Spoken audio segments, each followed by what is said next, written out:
an earth-centered paradigm rather than an arrogant, narrow, reductionist, mechanistic, science, expert-based paradigm. Do you know what will happen?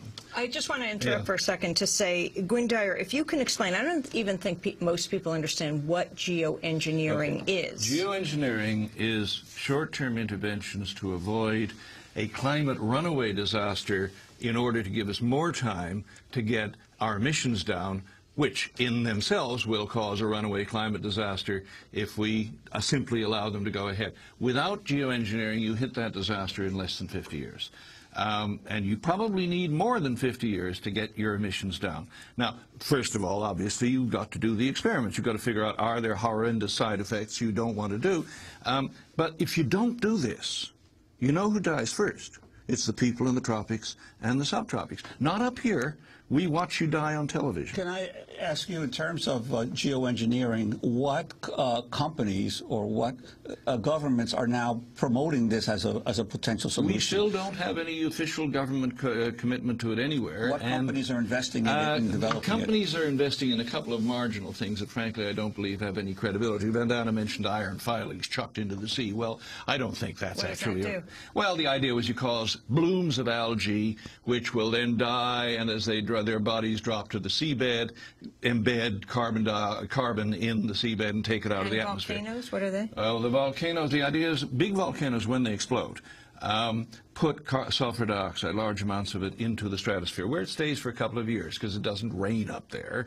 The particles stay, and they reflect enough sunlight to lower the temperature at the Earth. And seeding the clouds? Seeding the clouds is make them more reflective. Spray up some seawater into low-lying clouds, and they'll reflect a little bit more incoming sunlight than they did before. And what else? And lower the temperature. The other proposals, I mentioned the paint the hollow roofs white, but I think that's probably a one-time solution.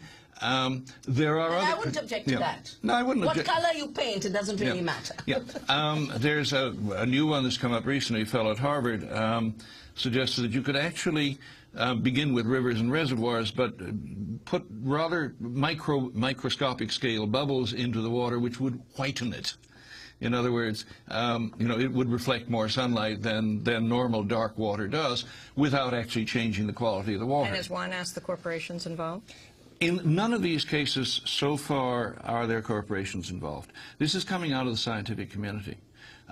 They're looking for links with both the Pentagon, I think, and the scientific community, and with corporate funding. But the initiatives are coming out of the scientific community. Scientific community is scared and desperate.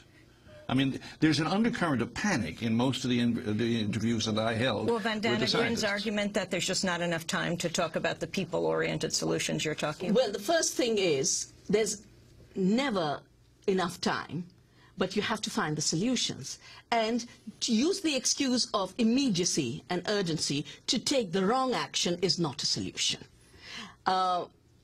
In terms of time, we do organic farming, and again in my book, Soil Not Oil, we've shown that a localized, ecological, biodiverse system of farming could solve 40% of the climate problem, because 40% emissions are coming from food miles, nitrogen oxide emissions, cutting down the Amazon forest, all linked to a globalized, industrialized food system. Tomorrow we can do that. In 3 years' time, all of the world's farming could be ecological, absorbing the carbon dioxide and putting fertility back in the soil. It's not a 50-year experiment. It's a assured, guaranteed path that has been shown to work, and it does 3 things for you. It reduces emissions while increasing food security and food productivity, and increasing water security, because soils rich in carbon and organic matter are the best reservoir of water. But I want to just mention, actually just as there are a group of scientists who are panicking because of their reductionist approach, I'm a scientist. The reason I do ecology today is because I realized science was just shrinking in terms of the knowledge an individual gets in a particular stream.